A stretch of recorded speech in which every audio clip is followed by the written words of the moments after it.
Yo, what's going on, guys? Chris Barner here, Overtime Athletes. So for today's video, what I want to discuss is top speed mechanics and backside mechanics specifically. I was talking to a coach recently that's been working with us here, and we were discussing some of the ways that we can improve our mechanics and our top speed, and specifically backside. So frontside and backside mechanics are essentially, if I were performing a sprint, right, in the top speed motion, anything after 10 yards, anything occurring on the front side, front half of my body would be considered frontside mechanics. Anything considered on the backside would essentially be considered my backside mechanics.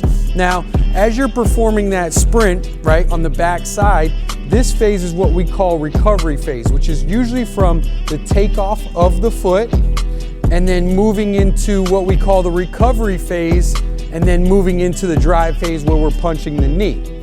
So the typical bad habit or inefficient mechanics of backside is when an athlete performs this long swooping motion and they take they're very backside dominant.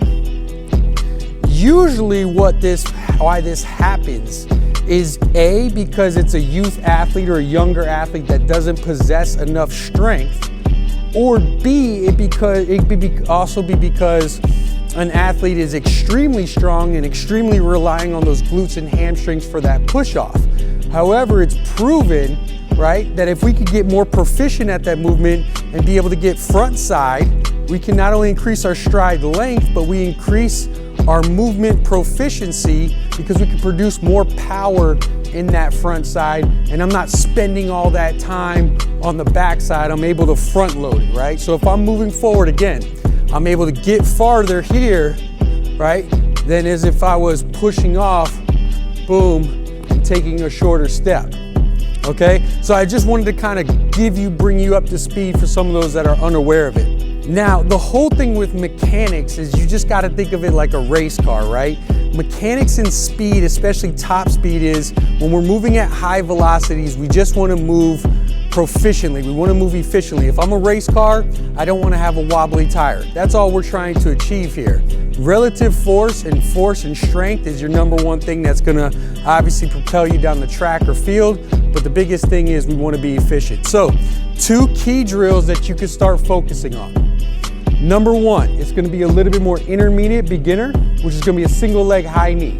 Now this is going to work that triple flexion during the recovery phase. So after I push off in hip hyperextension, how do I get this leg to whip into my recovery drive phase?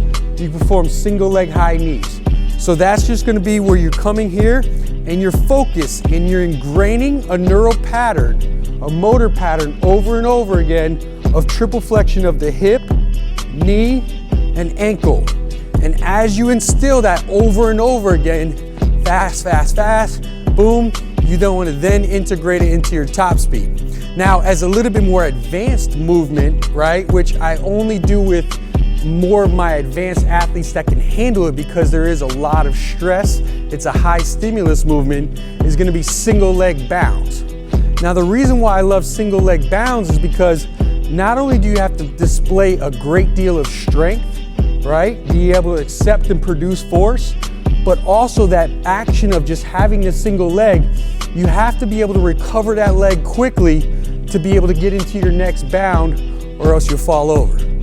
So there's two, drills, intermediate, that specifically address backside mechanics in that recovery phase and improve you to get more efficient movement in your top linear speed. I hope that helps. I'll catch you guys next time.